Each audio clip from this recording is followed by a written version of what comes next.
Bonsoir madame, bonsoir messieurs, jeunes gens, bonsoir. Chers amis, vous mes amis, sur Facebook dans le cadre de ce programme, l'heure de solution, tous les lundis 21h. 21h, heure de Douala, au Cameroun, en Afrique centrale. Merci d'être là encore pour cette autre édition. Nous avons plusieurs courriers, mais comme vous le savez, je ne prends plus le risque, n'est-ce pas, d'annoncer le nombre de courriers sur lesquels je me pencherai. Mais ce qui est sûr, ce sera un moment de bénédiction, 60 minutes sous la conduite du Saint-Esprit, sachant que nous sommes aussi sous la couverture du sang de Jésus. Alors, mesdames, messieurs, nous procédons à la lecture du premier courrier. Bonjour, homme de Dieu. Cela fait 2 fois que mon beau-père me bat et mon mari n'a rien dit. Est-ce que je dois encore rester dans ce mariage, d'autant plus que c'est lui le chef de famille et personne n'ose lui parler? Alors, je pense qu'il s'agit du beau-frère.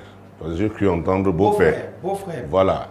Donc, c'est une femme qui nous écrit, une amie qui nous écrit dans le cadre de ce programme. Ça fait 2 fois que son beau-frère, donc, là-bas, et le mari ne dit rien. Et je crois que c'est le frère aîné. Et c'est lui le chef de famille. Et personne n'ose lui parler. Oh mon Dieu, mon roi. Alors, je dois vous dire, il y a des familles dans lesquelles on trouve ce genre de personnes. C'est le chef. Et nous les appelons l'homme fort. L'homme fort. Il y en a qui ont reçu des pouvoirs ancestraux et les renforcent avec ce qu'eux-mêmes vont chercher. Ou alors, tout simplement, à cause de leur désir de domination, de suprématie, donc, font des alliances avec le diable. Livrent les autres pour être l'homme le plus fort ou la femme la plus forte, dont aucune décision ne peut être prise dans cette famille sans son consentement. C'est lui qui décide. Nous les appelons les hommes forts, les femmes fortes. Vous essayez de leur tenir tête, alors ils vous écrasent. Et les autres ne diront rien. Ça nous fait penser à l'esclavage.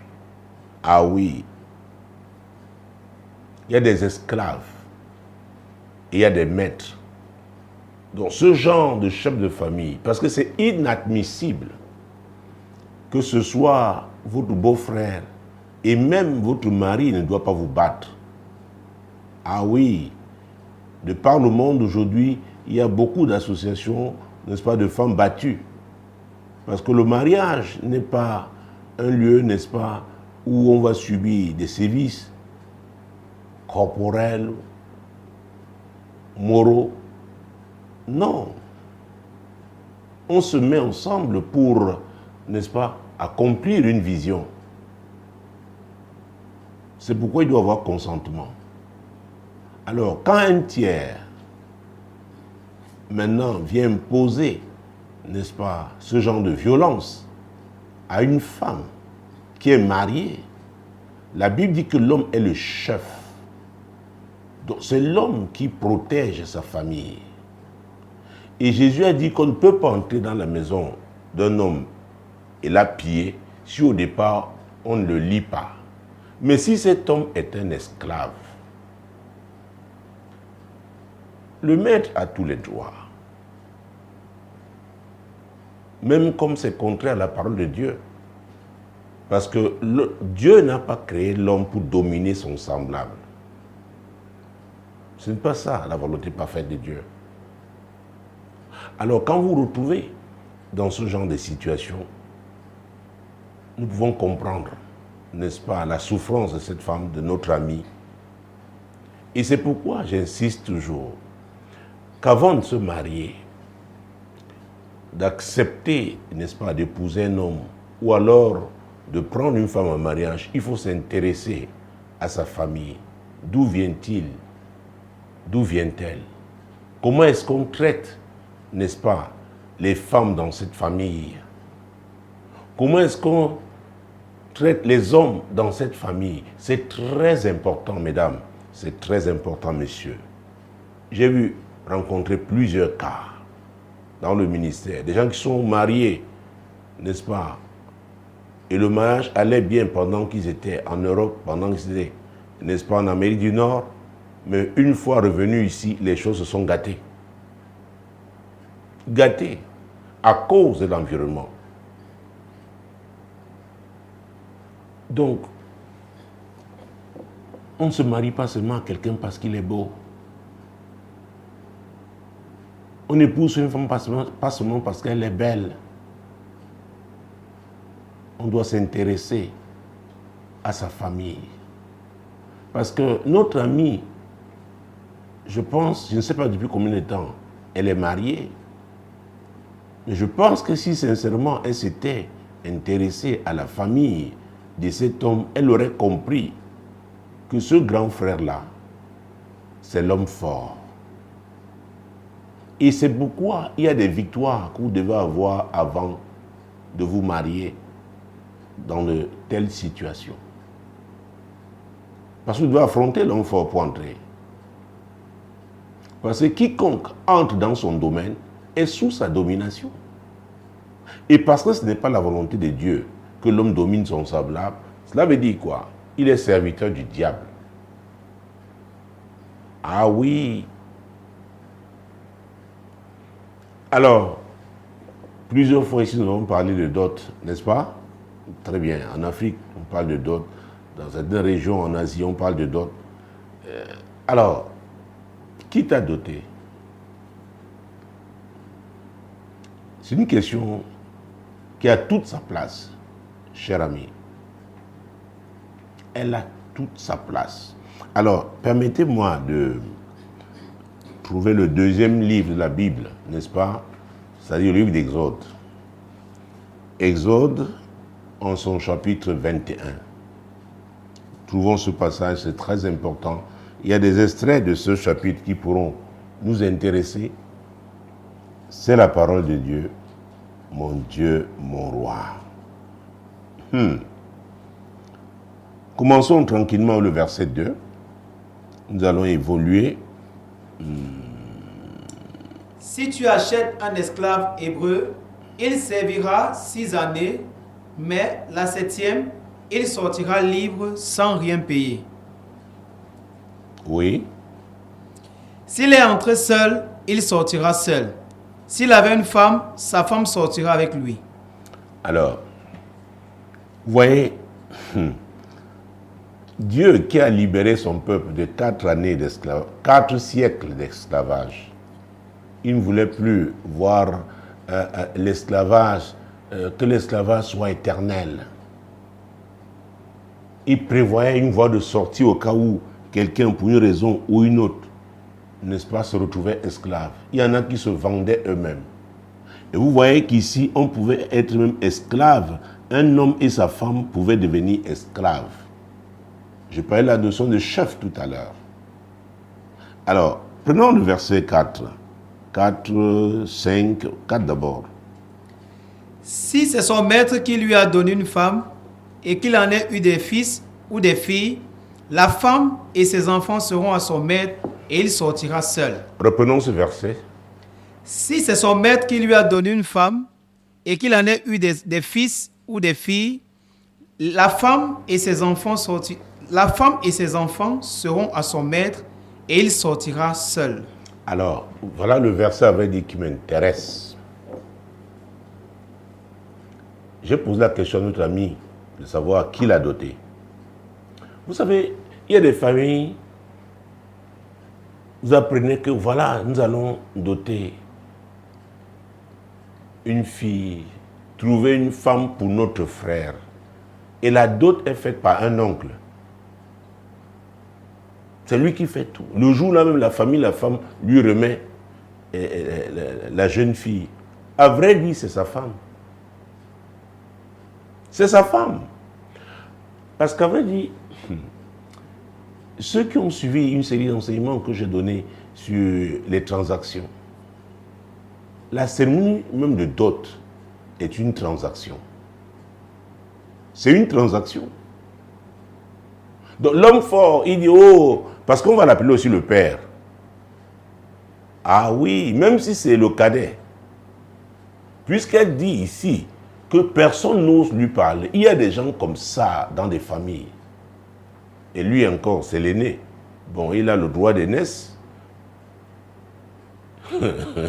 Il va abuser de ce droit-là.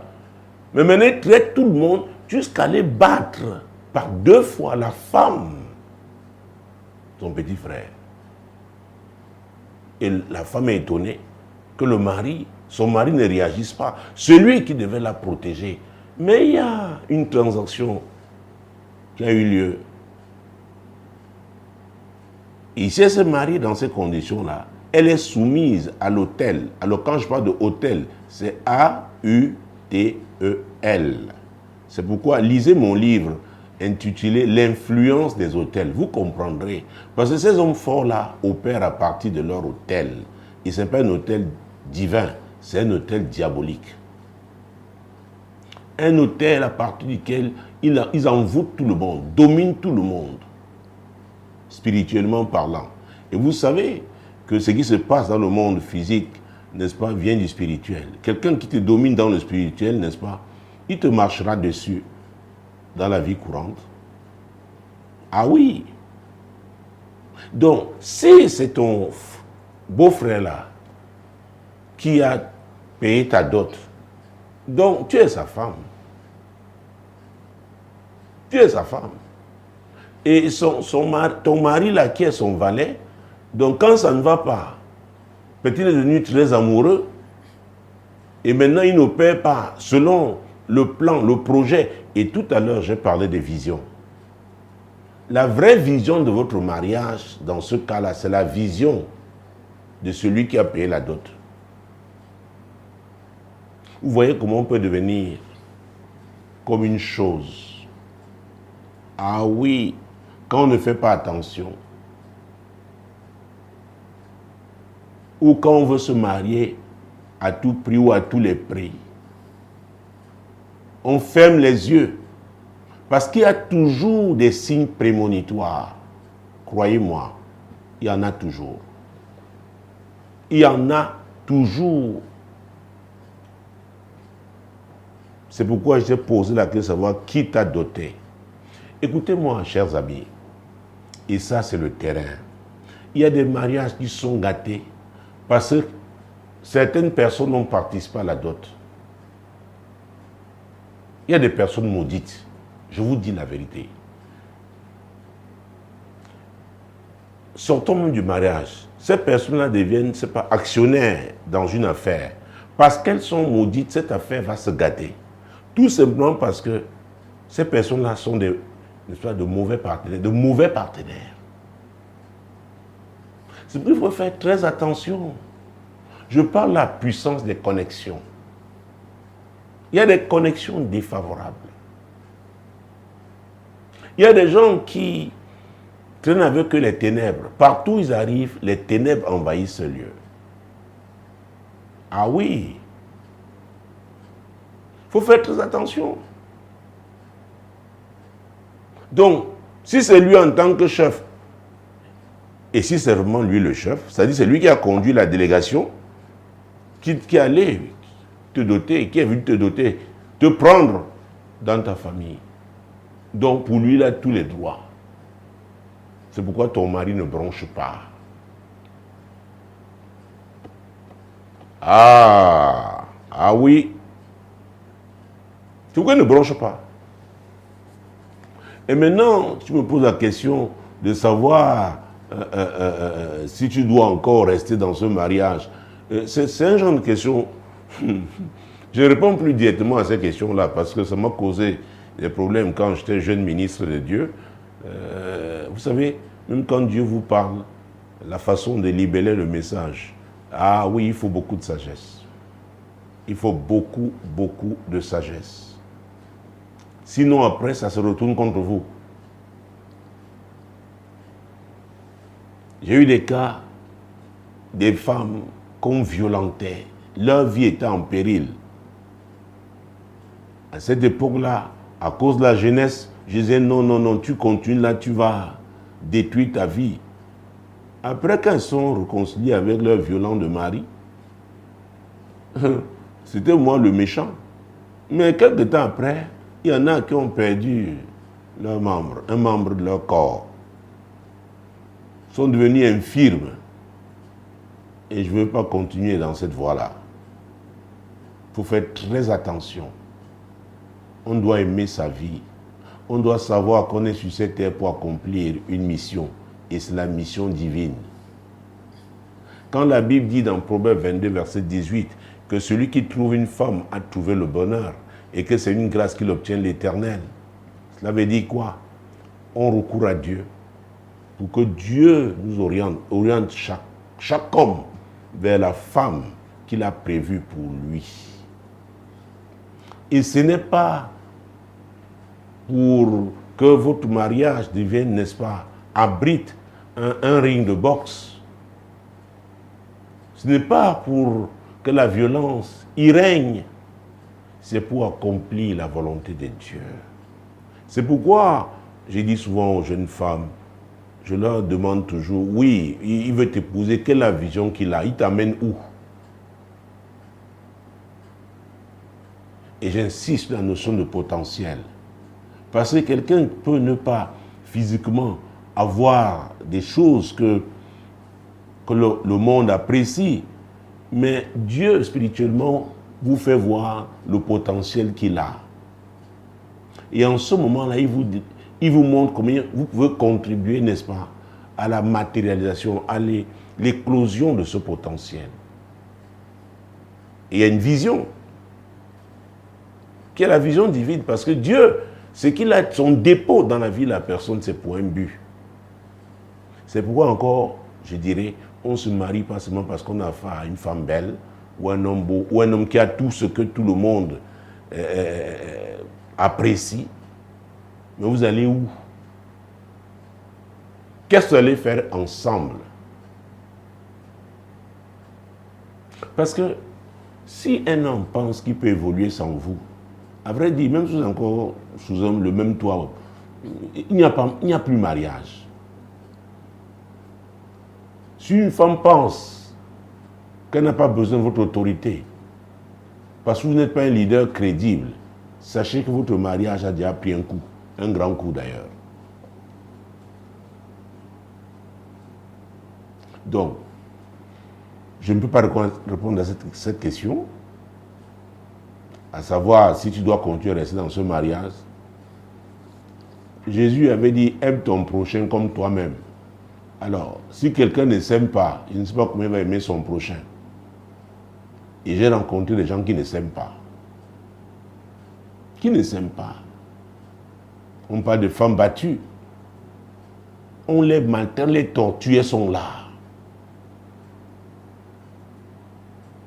J'ai eu des amis qui ont souffert comme ça parce que chaque fois, ils devaient voler au secours de leur sœur. Mais croyez-moi, après, elles se cachent et retournent chez l'homme là.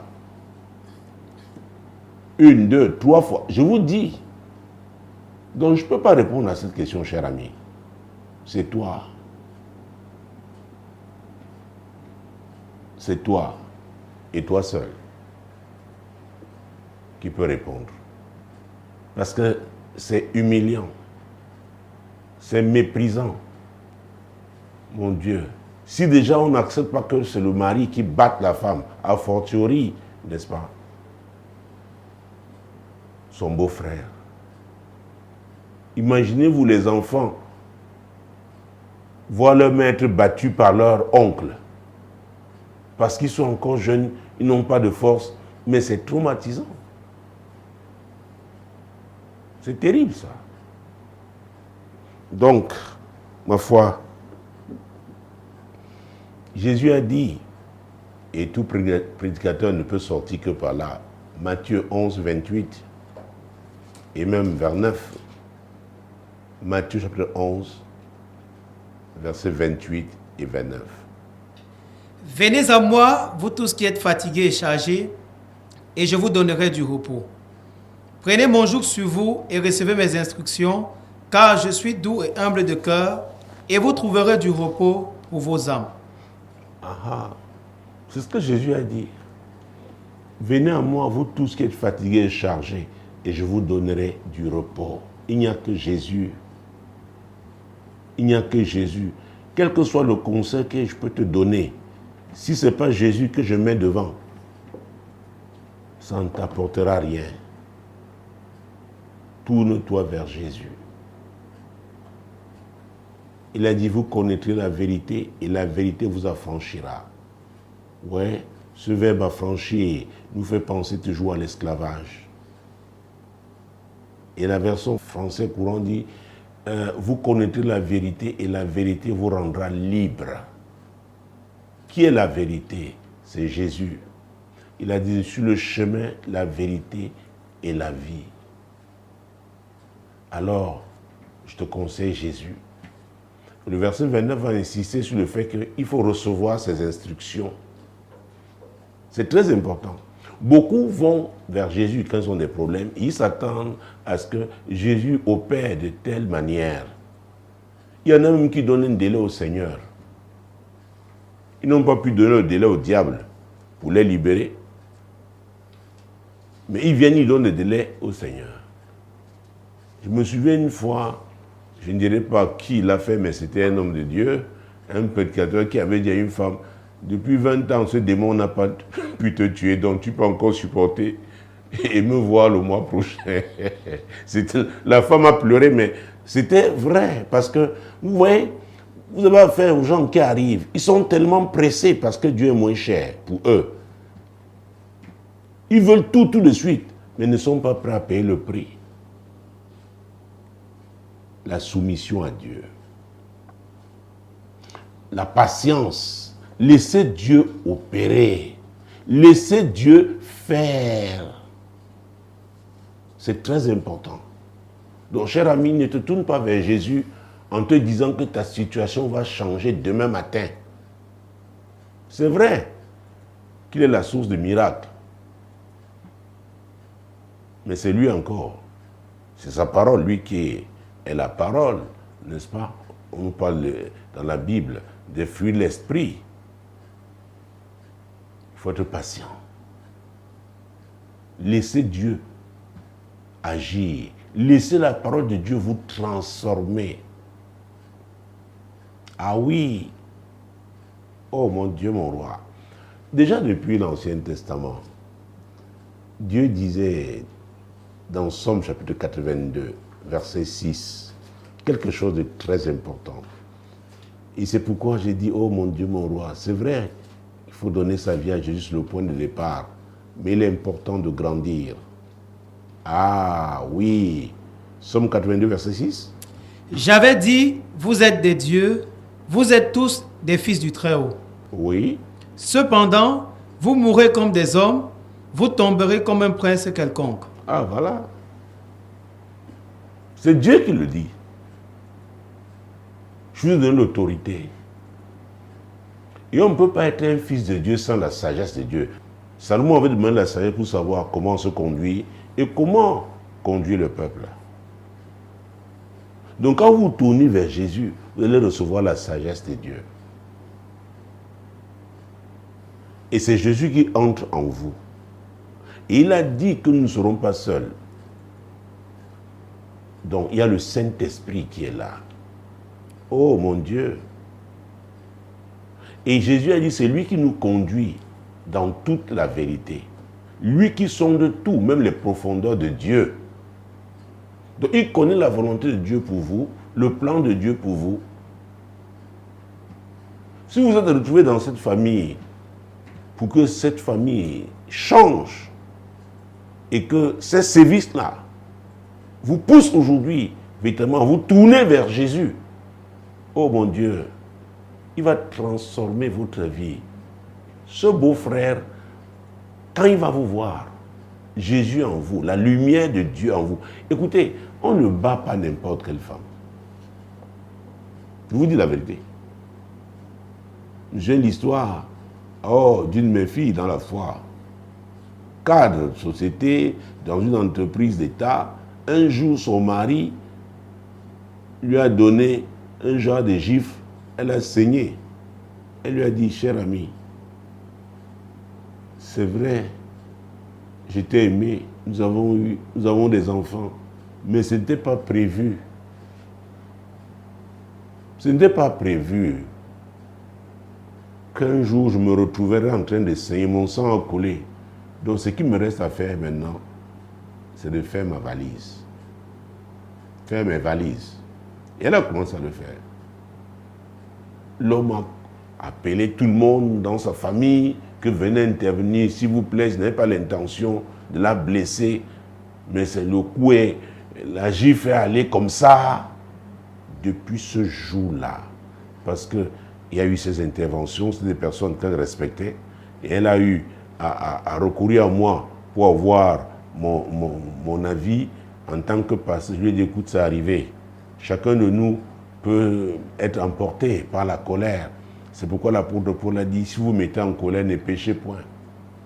Et ne donnez pas accès au diable. Ça, c'est Éphésiens chapitre 4, versets 26 et 27. Donc, voilà, ça a été une faiblesse. Il s'est retrouvé là, mais pardonne, parce que c'est aussi ça la volonté de Dieu. Elle a pardonné.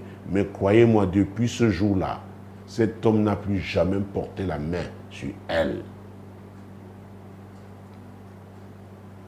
Vous savez, si vous ne vous respectez pas, les gens ne vous respecteront pas. Alors, si ton mari, et il y a même des cas comme ça, le mari même est l'employé de son frère. Ce sont des cas que j'ai vécu. Hein. L'homme fort a une boulangerie, il emploie les gens dans la boulangerie. L'homme fort a une quincaillerie, il emploie les gens. Donc il domine, même économiquement. Donc il peut asphyxier à tout moment, n'est-ce pas, ses frères. Donc il les tient spirituellement, économiquement. Il chante, n'est-ce pas, ses louanges. Ah oui. Donc une femme qui arrive et qui a une forte personnalité, déjà, ne sera pas acceptée. Elle ne sera pas acceptée d'emblée. On va la combattre. Parce que ce genre d'homme fort aussi a des gens qui, n'est-ce pas, sont comme ses soldats dans la famille. On va dire, on ne veut pas de cette fille, on ne veut pas. Tout simplement parce qu'on voit que la femme a une forte personnalité. La femme sait ce qu'elle veut. Et ça, ce n'est pas parce qu'on a de grands diplômes, pas parce qu'on a beaucoup d'argent. On peut être modeste, mais on est fier. On sait qu'on a cru en Jésus. Et qu'il s'est fait pauvre pour que nous soyons riches. Et que ce qu'il a payé comme prix à la croix du calvaire, c'est pour que nous soyons libres. C'est pour que nous soyons heureux. C'est très important. J'avais dit que vous êtes des dieux. Nous avons cité, nous venons de lire Somme 82, verset 6. Vous tous les fils du Très-Haut, cependant vous mourrez comme des hommes. Vous tomberez comme un prince quelconque. Donc votre ignorance est un problème. Et n'oubliez pas ce que Dieu a dit dans Osée 4, verset 6. Ah oui, mon peuple périt par manque de connaissance. Et parce qu'il a refusé la connaissance, je le rejette. C'est ce que Dieu dit. Parce que tu as refusé la connaissance, je te rejette. Cela veut dire quoi? Il a mis la connaissance à la disposition de son peuple, mais son peuple a méprisé cette connaissance. La connaissance rend quelqu'un puissant. L'ignorance est terrible. Et comme beaucoup d'entre nous, n'est-ce pas, ont été dévalorisés déjà depuis le cercle familial, les expériences de la vie, n'est-ce pas, que ces personnes-là ont eues, les ont amenés à fonctionner d'une certaine manière. Donc, ces personnes-là finissent par croire qu'elles sont des cibles, elles sont appelées à souffrir. Ce n'est pas la volonté de Dieu pour vous. Jésus est venu libérer les captifs. C'est très important de le savoir. Il est venu libérer les captifs. Donc, en te nourrissant la parole de Dieu, oh mon Dieu, en priant, en méditant dans cette parole et en priant, Dieu va te parler. Tu vas grandir, tu te verras comme Dieu te voit. Vous savez, l'apôtre Paul a dit quelque chose de très fort. Hein. Dans Romains chapitre 8, verset 19, aussi la création attend-elle, mon Dieu, mon roi. C'est très important de comprendre ça. Vous savez, beaucoup de personnes ne savent pas qui, oh mon Dieu, elles sont en Jésus. Romains 8, verset 19. Aussi 20. la création attend-elle, avec un ardent désir, la révélation des fils de Dieu. Oui. Car la création a été soumise à la vanité, non de son gré, mais à cause de celui qui l'y a soumise. Avec l'espérance qu'elle aussi sera affranchie de la servitude de la corruption, pour avoir part à la liberté de la gloire des enfants de Dieu. Vous voyez le pouvoir que Dieu donne à ses fils, à ses filles. Il parle de toute la création. Attends la manifestation des fils de Dieu. Donc, il y a la parole de Dieu est puissante. La parole de Dieu transforme. Elle booste les gens. Elle change la façon de penser des gens. C'est l'apôtre Paul qui, dans 1 Corinthiens chapitre 13, mon Dieu, mon roi, oui, ce passage me vient à l'esprit en ce moment. 1 Corinthiens chapitre 13, verset 11. 1 Corinthiens chapitre 13, verset 11. Lorsque j'étais enfant, je parlais comme un enfant, je pensais comme un enfant, je raisonnais comme un enfant. Lorsque je suis devenu homme, j'ai fait disparaître ce qui était de l'enfant. Vous voyez ça? L'enfant ignore beaucoup de choses. Il ne connaît pas ses droits. Ah oui. Galates. Oh mon Dieu, gardons ça, mais ce passage, il faut que je le trouve. J'ai entendu Galates. Mon Dieu, mon Dieu, mon Dieu, mon Dieu. Oh là là, Jésus-Christ de Nazareth. Tant que l'héritier, Galates chapitre 4, verset 1, moi 2, j'ai entendu ça. C'est comme ça l'Esprit de Dieu opère. Or, aussi longtemps que l'héritier est un enfant, je dis qu'il ne diffère en rien d'un esclave, quoiqu'il soit le maître de tout. Mais il est sous des tuteurs, des administrateurs, jusqu'au temps marqué par le Père. Peut-être c'est Dieu va t'utiliser pour que ton mari se réveille et qu'il comprenne. Vous savez, Dieu nous a dit que cette année est une année de gros risques. Il y a de bons gros risques, il y a de mauvais gros risques. Il y a des gens qui ont peur de prendre certaines décisions se disant qu'ils ne pourront pas s'en sortir. Mais mes amis, quand vous êtes dos au mur, vous n'avez pas de choix. C'est pourquoi le moment est venu pour que cet homme manifeste véritablement son amour pour toi. Ah oui. Mais ça ne va pas se faire charnellement. Je te conseille Jésus d'abord. Quand Jésus va travailler dans ta vie, il va t'aider à éviter, n'est-ce pas, des occasions qu'ils peuvent donner, qui peuvent être offrir à cet homme fort, à ton beau-frère, de porter la main sur toi. Il continue de travailler dans Jésus, dans ta vie, à un moment donné, parce que tu es une même chair avec ton mari. Donc, c'est qu'il y aura un impact dans sa vie. Ah oui, n'oubliez pas que Dieu dit même que la femme chrétienne sanctifie son mari. C'est ce que la Bible dit dans 1 Corinthiens 7. Alors, une femme qui maintenant reçoit la parole de Dieu, son mari, s'il était un faible, il va changer. Je vous dis, il y a des actions prophétiques à faire. Mon Dieu, pendant qu'il dort là, mon Dieu, vous êtes ensemble. Vous êtes ensemble, non? Tu mets la main sur lui, tu pries dans ton cœur. Tu dis, change cet homme. Tu l'as créé à ton image et selon ta ressemblance. Donc, il n'est pas en train d'accomplir ta volonté. Il n'est pas celui que tu as dit qu'il est. Seigneur, et c'est mon mari. Je te rends grâce parce que je te connais aujourd'hui. Seigneur, touche-le. Libère son esprit. Réveille son esprit. Oh mon Dieu. Il y a tellement de choses à faire, je ne peux pas le dire ici à la télé. Ah oui. Je parle à la télé, nous sommes sur ma page Facebook. l'émission sera rediffusée à la télé mercredi. Excusez-moi, chers amis, c'est vous qui avez l'exclusivité le lundi. Donc après, on pourra rediffuser sur d'autres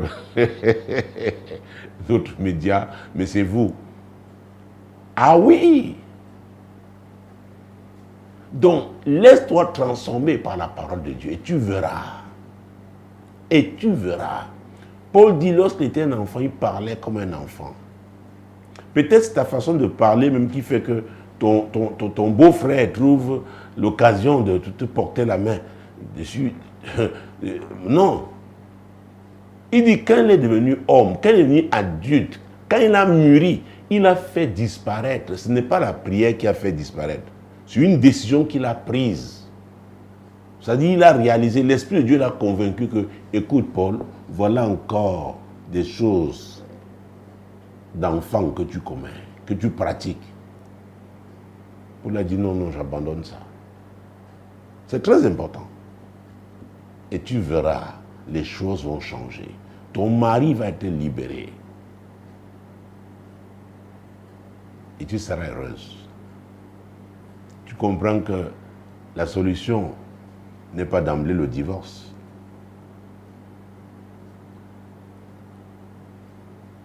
L'Église est l'épouse de Christ.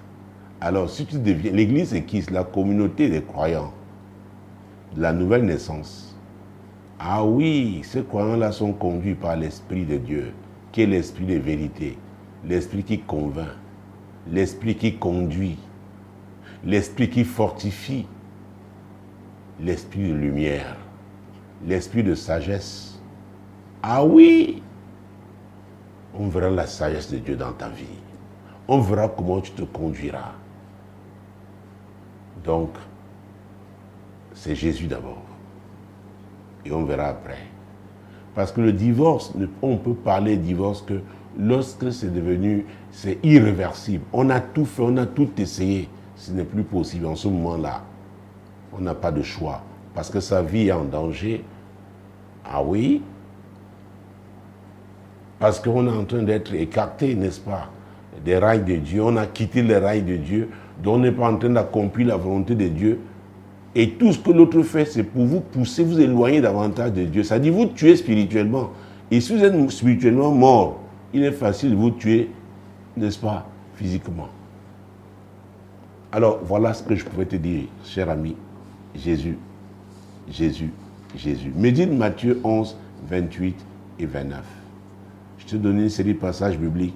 Médite Galates, chapitre 4, que nous allons lire, 1 et 2. Médite 1 Corinthiens 13, 11. C'est très important. Que la paix du Seigneur soit avec toi. Deuxième courrier. Je vous salue, homme de Dieu. Je vis une situation qui me perturbe. Depuis quelque temps, j'entends une voix qui me dit « J'irai en prison ». Comment donc me libérer de cette oppression? Steve. Waouh.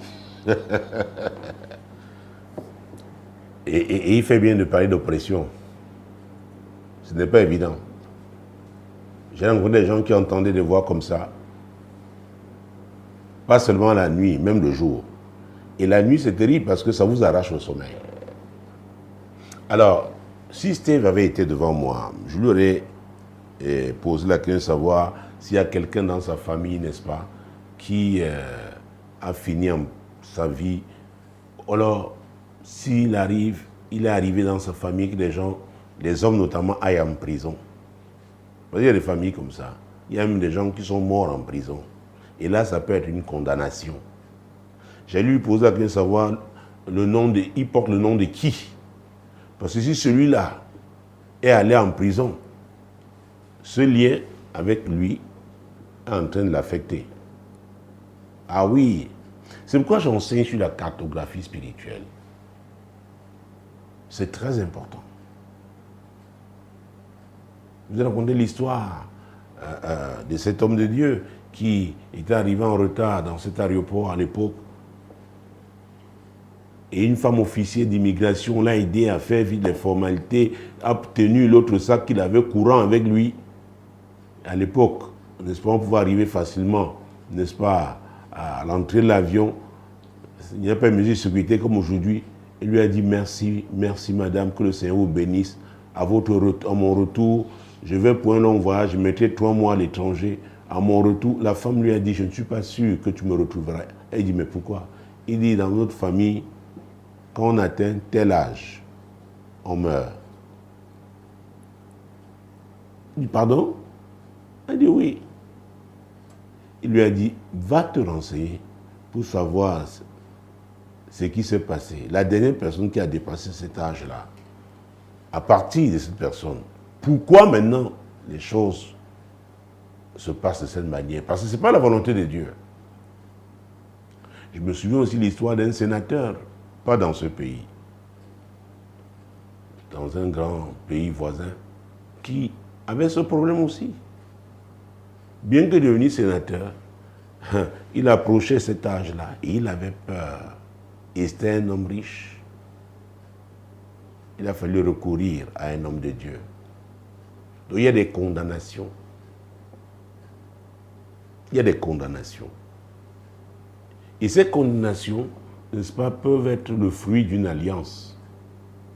Parce que quand on parle d'alliance, sachez qu'il y a des bénédictions. Via des alliances. Il y a des malédictions aussi via des alliances. Il y a des réclamations, n'est-ce pas, qui sont le produit d'une alliance. On a même vu des pasteurs vivre ça. Dans leur famille, on avait prévu qu'il occuperait tel ou tel poste, exercerait telle fonction de sacrificateur satanique. Mais un jour, il donne sa vie à Jésus et il comprend que Jésus a fait de nous une race de sacrificateurs. Et Dieu l'appelle, il répond à l'appel. Mais s'il n'affronte pas cet autre appel, et j'ai fait une série d'enseignements là-dessus, sur l'autre appel, la famille dit, voilà ce que tu appelles à faire. Mais Dieu dit, hey, j'étais là avant ta famille. David l'a si bien compris dans le psaume 139, verset 16. Il en parle. Quand je n'étais qu'une masse informe, tes yeux me voyaient. Ce passage, vous savez, il est devenu un rhéma pour moi depuis 1998. Quand je n'étais qu'une masse informe, tes yeux me voyaient. Sur ton livre était écrit. Lisons ça. Quand je n'étais qu'une masse informe, tes yeux me voyaient, et sur ton livre était tout inscrit les jours qui m'étaient destinés, avant qu'aucun d'eux n'existât. Voilà, c'est la révélation que David a eue. Maintenant, vous pouvez venir d'une famille qui, elle, a décidé de la vision qui doit s'accomplir dans votre vie, la mission que vous devez accomplir. Donc, vous ne serez plus celui-là, mon Dieu, qui doit accomplir la mission divine. Il y aura donc une bataille si vous rencontrez Jésus. Mais parce que Jésus a eu la victoire, nous aussi, personne ne doit douter. Si vous êtes ferme, vous aurez la victoire. Mais vous serez combattus. Et ce n'est pas une surprise, parce que nous avons été avertis, que nous serons persécutés, que nous connaîtrons les tribulations. L'apôtre Paul a renchéri dans Acte 14, disant que ce n'est pas beaucoup de tribulations que nous devons entrer dans le royaume de Dieu. Oui. Donc, mon Dieu, mon roi, entendre ce genre de voix qui dit que tu iras en prison. Je t'ai parlé des informations que tu dois avoir te concernant, le nom de la personne que tu portes. Et maintenant, j'ai parlé des alliances. Oh mon Dieu, mon roi. Prenons Genèse 15, verset 16. Le premier livre de la Bible, Genèse chapitre 15, verset 16. Les réclamations. Oh mon Dieu. Genèse 15, verset 16. À la 4e génération, ils reviendront ici, car l'iniquité des Amoriens n'est pas encore à son comble. C'est Dieu qui s'adressait à Abraham. Dieu avait appelé Abraham dans une alliance. Il parle de la postérité d'Abraham. Il lui dit, ils reviendront ici. Et quand c'est Dieu qui le dit, il a le pouvoir d'exécuter ce qu'il a dit. Il dit, revenons ici. Donc la postérité d'Abraham était attachée à une alliance. Oh mon Dieu, mon roi. C'est très important de comprendre ça. Et d'ailleurs, Hébreux chapitre 7, et là on comprendra. Hébreux chapitre 7, je tombe sur ce passage biblique, versets 9 et 10. Hébreux chapitre 7, versets 9 et 10. De plus, Lévi qui perçoit la dîme l'a payé pour ainsi dire par Abraham, car il était encore dans les reins de son père lorsque Melchisedec alla au-devant d'Abraham. Vous voyez ça? Lévi n'était pas encore né. Mon Dieu. Son père Jacob n'était pas encore né. Son grand-père Isaac n'était pas encore né. Mais l'alliance entre Dieu et Abraham l'a affecté. C'est pareil avec le diable. C'est pourquoi quand vous, pasteur, vous avez affaire à quelqu'un à l'église, son père est un féticheur ou marabout, vraiment un divin, il faut faire très attention. Et il y a des types de notables dans des villages. Mon Dieu, mon roi, si tu as son fils à l'église, fais très attention. Il y a certains princes. Ah oui, en fonction des villages. Il y a des villages tellement attachés, des communautés tellement attachées à leur tradition. Donc ces gens-là, on est en train toujours de les réclamer. Parfois ils sont en train de prier à l'église, on est en train de faire des libations aux dieux ancestraux pour les rappeler. Oh mon Dieu, je ne vais pas les rappeler. Voilà l'histoire de cet homme. Je l'ai raconté déjà ici. L'histoire de ce jeune homme. Il vivait du côté, je ne citerai pas le pays, mais c'était en Europe. La nuit, il a entendu une voix qui l'appelait. Reviens avec, dans sa langue, n'est-ce pas, maternelle. Reviens. Il s'est réveillé le lendemain, il dit à ses amis, il sent qu'il doit aller au pays. Ses amis lui disent, mais tiens, tu es en train, le processus, n'est-ce pas, pour l'obtention de tes papiers est en cours et tu as déjà des papiers provisoires. Attends. Après, tu pourras aller. Il dit, non, qui veut manger leur nourriture traditionnelle? Je ne veux pas citer ce mais ici pour qu'on identifie ce pays. On a essayé de le dissuader. Il a insisté. Oh mon Dieu, Jésus-Christ Nazareth. Je viens de me rappeler pour le premier courrier qui a payé la dot. Je crois qu'on avait une image ici. S'il vous plaît, permettez-moi que je regarde cette image. Oh, ça me vient à l'esprit. Essayez de la retrouver. Parce que tout à l'heure, vous voyez, c'est comme ça l'Esprit de Dieu. Je pense qu'il y a des gens qui ont ce problème parmi mes amis qui regardent ce programme. Je pense, si Dieu me rappelle ça maintenant, alors que je suis déjà dans le deuxième courrier, alors permettez-moi de faire la volonté de Dieu. Donc, je réponds rapidement à ce courrier. Je parlais donc de ce jeune monsieur. Étant en Europe, il a entendu cette voix. Avait dit, qu'est-ce qui s'était passé? Il avait construit une case à son père. Vous savez, la jalousie en Afrique, parfois pour des choses que vous croyez qu'elles sont insignifiantes, mais pour d'autres. Et son oncle fut tellement jaloux qu'il allait voir donc un féticheur dans un village voisin. Il dit vraiment, je veux que mon neveu là revienne ici au village. Parce que depuis qu'il a conçu maintenant son père, vraiment, sa mère pense que vous savez comment les compétitions qui peuvent naître entre les belles-sœurs dans une famille. C'était terrible. Alors le féticheur lui a dit, apporte le repas, votre repas traditionnel que vous aimez vraiment, et que ce soit fait vraiment comme il aime. Et à minuit, après avoir fait des sacrifices aux esprits, il a commencé à appeler donc le neveu de cet homme. Viens manger cette nourriture, viens, tu l'aimes, viens. Le monsieur était en Europe. Il entendait, on l'appelait. Il a commencé à avoir le désir de manger ce repas traditionnel. Et vous savez ce qui s'est passé? Alors qu'il avait les papiers provisoires, il a déjoué l'attention de tous ses compatriotes qui le dissuadaient, parce qu'on lui disait, mais il y a un restaurant. le restaurant de leur pays où on faisait le même repas. Il dit non, non, non, ce n'a pas le même arôme que l'arôme du village. C'est comme ça, il a déjoué l'attention, détourné l'attention de tout le monde. Il a pris l'avion, il est arrivé. Sa mère était surprise de le voir. Il a exigé ce repas, on lui a fait ce repas. On attend 1 semaine, 2 semaines. Il est toujours là 3 semaines. Finalement, les papiers qu'il avait, qui étaient provisoires, sont arrivés, n'est-ce pas, la date d'expiration est arrivée, il ne pouvait plus rentrer. C'était compliqué. Il a commencé à faire le transport taxi-brousse au village. Déprimé, s'abandonnant à l'alcoolisme, jusqu'à ce qu'un homme de Dieu est venu organiser une croisade, n'est-ce pas, une campagne d'évangélisation là-bas. C'était un prophète. Dieu lui a donné cette parole, il a dit, cette parole de connaissance. Ce monsieur est sorti pleurant. Ah oui, c'est après sa délivrance. Oh mon Dieu. Ce papier, on avait déjà envoyé dans son adresse et tout l'a reçu ce nom.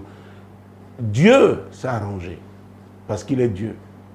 Finalement, il est reparti. Il faut faire très attention. Quand on entend les voix là, les gens peuvent dire, ah, je sais qu'en psychiatrie, on peut expliquer ça. Les psychologues peuvent le dire. Je sais, on peut être malade et entendre des voix. Mais, pour quelqu'un qui est en santé, qui est sous cette oppression-là, il a besoin de délivrance. Alors, je parlais d'Abraham. Hébreux 7, 9, 10. Rappelez-moi pour l'image, s'il vous plaît. De plus, Lévi qui perçoit la dîme l'a payé pour ainsi dire par Abraham, car il était encore dans les reins de son père lorsque Melchisedec alla au-devant d'Abraham. Vous voyez ça? C'est pareil avec les féticheurs, les marabouts. Quand ils vont servir le diable, ce sont des serviteurs actifs du diable. J'en ai connu qui avaient des salaires mensuels, comme quelqu'un qui travaille dans une entreprise ou un fonctionnaire, parce qu'ils servaient le diable. Donc leurs enfants aussi sont déjà, il les a livrés, ils sont dans cette alliance. Donc à un moment donné, on va les réclamer. Il y a l'histoire de cet homme, il était un grand guérisseur traditionnel. On dit qu'il guérissait les fous. Avec quoi? Il demandait les sacrifices et tout. Il faisait un certain nombre d'incantations, des lavages et tout. À vrai dire, c'est avec ces sacrifices-là qui repoussaient les esprits. Mais à sa mort, il y a eu la désolation dans sa famille. Parce que les esprits-là, il faut continuer de faire les sacrifices. Ils sont venus réclamer ses enfants. Et il fallait qu'il y ait un qui devienne effectivement guérisseur comme son père. Les alliances. Les alliances. Donc on entend des voix. Dieu lui m'avait déjà dit à Abraham, mon Dieu m'envoie.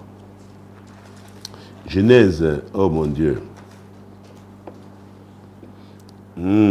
Quel est ce passage? Genèse 15 et 16. On l'a vu à la 4e génération. Voilà. Avec Jacob, Genèse 28. Genèse 28.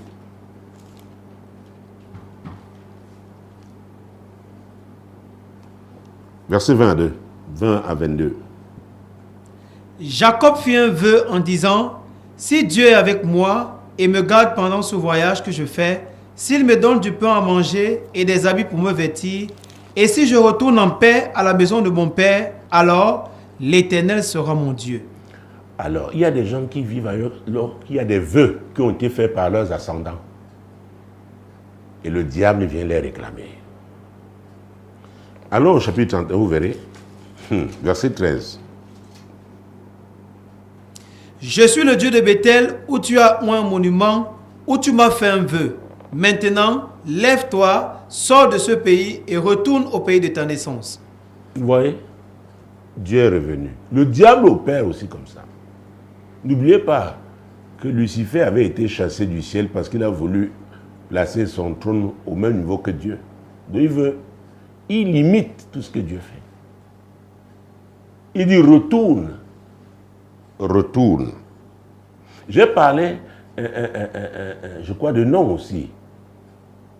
Celui, n'est-ce pas le nom? Prenons 1 Chronique, chapitre 4. Tu portes le nom de qui?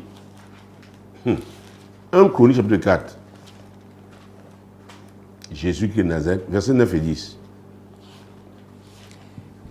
Jabet était plus considéré que ses frères. Sa mère lui donna le nom de Jabet en disant « C'est parce que je l'ai enfanté avec douleur ». Jabet invoqua le Dieu d'Israël en disant « Si tu me bénis et que tu étendes mes limites, si ta main est avec moi et si tu me préserves du malheur, en sorte que je ne sois pas dans la souffrance. » Et Dieu accorda ce qu'il avait demandé. Vous voyez, le nom de Jabet l'avait condamné à la souffrance. Ah oui. Il y a des noms comme ça.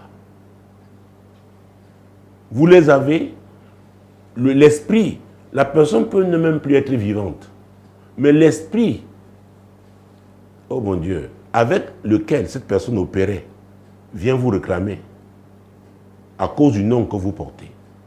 Ah, vous voyez, ah, merci Saint-Esprit, oh merveilleux Saint-Esprit. Alors, on est arrivé au nom. Donnez-moi cette image. Vous voyez, il y a une relation entre les deux courriers. Parce que je parle de nom là maintenant. Si on peut avoir cette image, oui, merci, merci. Oh Jésus, Jésus-Christ de Nazareth. C'est-à-dire la mère de la maison. Est-ce qu'il y a le volume?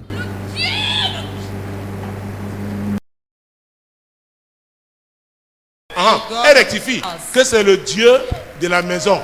Donc c'est le nom qu'on lui a donné. Ça veut dire qu'elle ne doit pas bouger. Jamais. Le Dieu de la maison, les deux l'avont été renversés.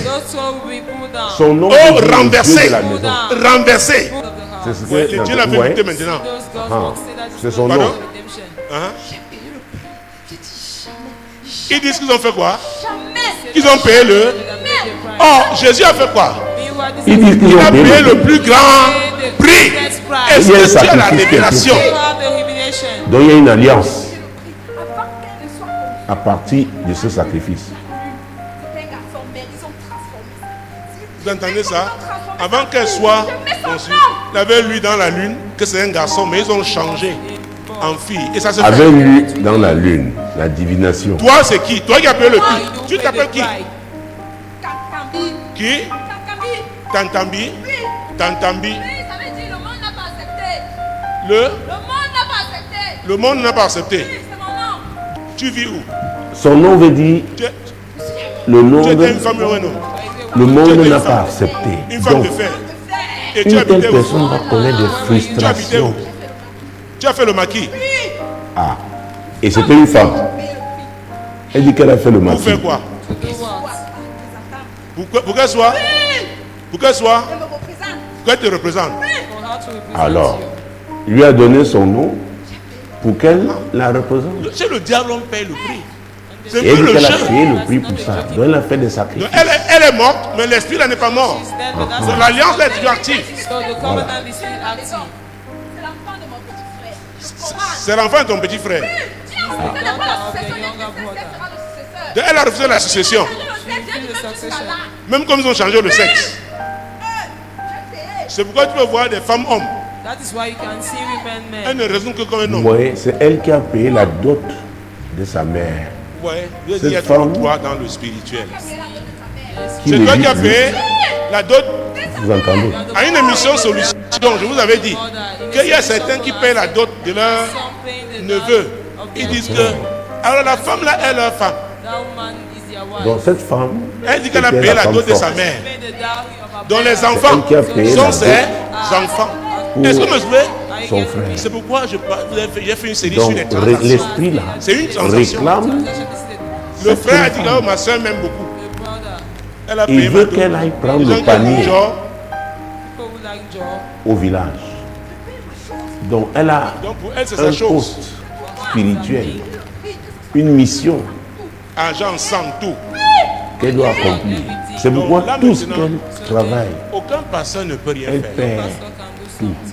Même Dieu pour qu'il fasse, Elle est il faut frustrée. qu'elle-même prenne conscience. To be conscious. Donc elle est une esclave.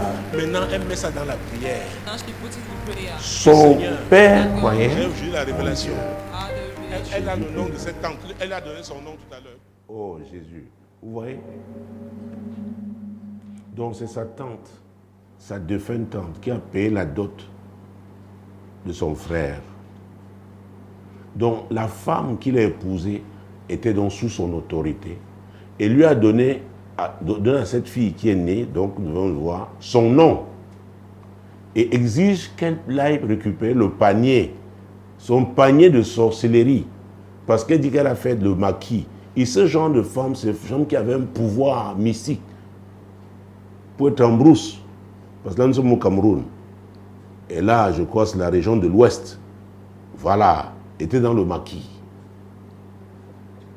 On lui a donc donné le nom parce qu'elle lui appartient. C'est elle qui a payé la dot. Vous voyez? C'est quand j'ai parlé de Jabet tout à l'heure avec son nom. Donc il y a des gens qui sont condamnés. C'est-à-dire à leur naissance, sont limités. Elle est dynamique, on a vu tout ce qu'elle travaille. Elle le perd. Tant qu'elle ne va pas occuper la fonction pour laquelle sa tante avait payé la dot de sa mère. Ah oui. Donc, Steve, la voix là que tu entends, ça peut être donc une réclamation. Vous voyez un lien entre les deux courriers. Steve, fais ce travail de recherche. Celui qui on t'a donné son nom. Que signifie son nom? 1. Sa vie a été comment? 2. Quel type de vie a-t-il mené? C'est très important de le savoir. Mais je rends grâce à Dieu. On va nous en sortir par 2 passages bibliques. Le premier, c'est 2 Corinthiens 5, verset 17. 2 Corinthiens 5, verset 17. On doit comprendre ce qui se passe, oui. Si quelqu'un est en Christ, il est une nouvelle créature. Les choses anciennes sont passées. Voici, toutes choses sont devenues nouvelles. Alors, les gens ont pris ce passage au premier degré. Ils ont cru parce qu'on est à l'église. Parce qu'on a fait la confession, on a dit, oui, Jésus, je te donne ma vie. Oui, tu as fait cette confession. Mais tu dois affronter l'alliance là qui affecte ta vie. Parce que Jésus a payé le prix à la croix du calvaire. Il faut que tu sois en lui. Être en lui, tu laisses sa parole transformer ta vie. Et tu, avec la connaissance que tu acquiers, tu sais comment utiliser le sang de Jésus, qui est le sang, le plus grand sacrifice. Parce que le diable va toujours réclamer. Même les apôtres, dans Luc 22, 31, Jésus dit à Simon, Simon, Simon, le diable vous a réclamé pour vous cribler comme le froment. Mais moi, j'ai prié pour toi. Toi, le chef d'équipe, toi, le capitaine, pour que quand tu seras revenu, tu affermisses tes frères. Pierre était allé où?